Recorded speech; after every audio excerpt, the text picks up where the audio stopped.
મેરું તો ડગે પણ જેના મુંડડા ન ડગે પાનભાઈ, એવું કોઈ કીધું ગંગા સતી. પણ અત્યારે મુંડડું કેમ ડગી જાય એવું કોઈ પ્રમાણ નથી. હું આવડા લોલીપોપ આપતા હોય કોને ખબર. આ રાજુ કરપડાનો દાખલો લઈ લ્યો, ડગી જા મુંડડા. છે રાજકારણમાં પ્રમાણિકતા જેવું કાંઈ? ભારતની ભૂમિ ઉપર મહાન મહાન સંતો કહી ગયા છે અને એને પ્રમાણ કરી બતાવ્યું છે. મહાત્મા ગાંધી, સરદાર પટેલ, જવાહરલાલ નહેરુ, સુભાષચંદ્ર બોઝ, ડૉક્ટર બાબા સાહેબ આંબેડકર, આવા મહાન માણસો હતા ને એ ઇતિહાસ લખતા જ ગયા. શું કામ?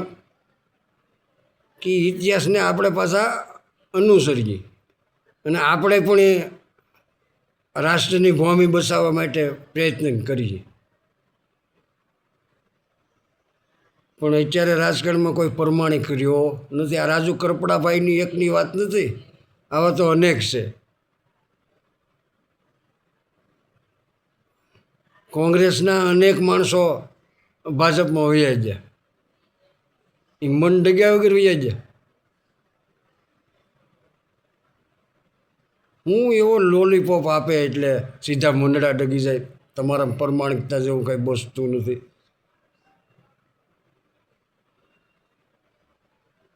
આમને માલે એકે એક માણસ અપ્રમાણિક થઈ જાય તો આ દેશની શું વાત હાલે જ થાય. પાછી ગુલામી જ આવે, એમાં કોઈ બે મત નથી. ગુલામ જ રહેવું પડે, કારણ કે આપણને શું છે, આદત પડી ગઈ. આદતથી જ માણસ મજબૂર હોય. એટલે મહેરબાની કરીને માણસના પ્રમાણિકતાને ઓળખો અને પ્રમાણિકતા પ્રમાણે મત આપો. નકર દળી દળીને ઢાંકણીમાં સમય વયો જાય. હું ભલા માણસ, આપણે ભારતના નાગરિક છીએ. મૂળભૂત અધિકાર માગવો એ આપણો અધિકાર છે અને એ આપણને કોઈ વ્યક્તિએ આપ્યો, આપણને બંધારણે આપ્યો.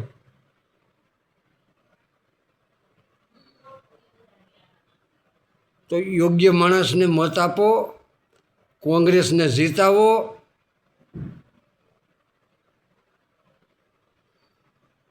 30 વર્ષ આ કોંગ્રેસનું શાસન જોયું નથી ને પાછા કોંગ્રેસની વિરોધ કરવા હાલી નીકળ્યા.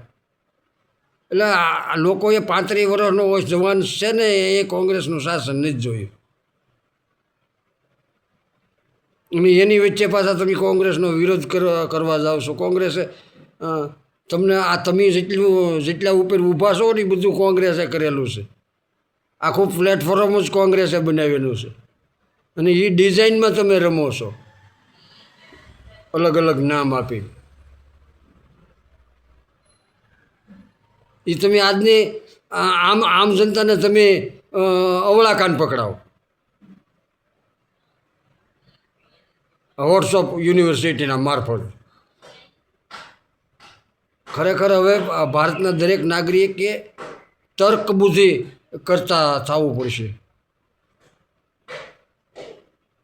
કારણ કે તર્ક બુદ્ધિ નહીં હોય ને તો અંધભક્ત થતા વાર નહીં લાગે. જય કોંગ્રેસ.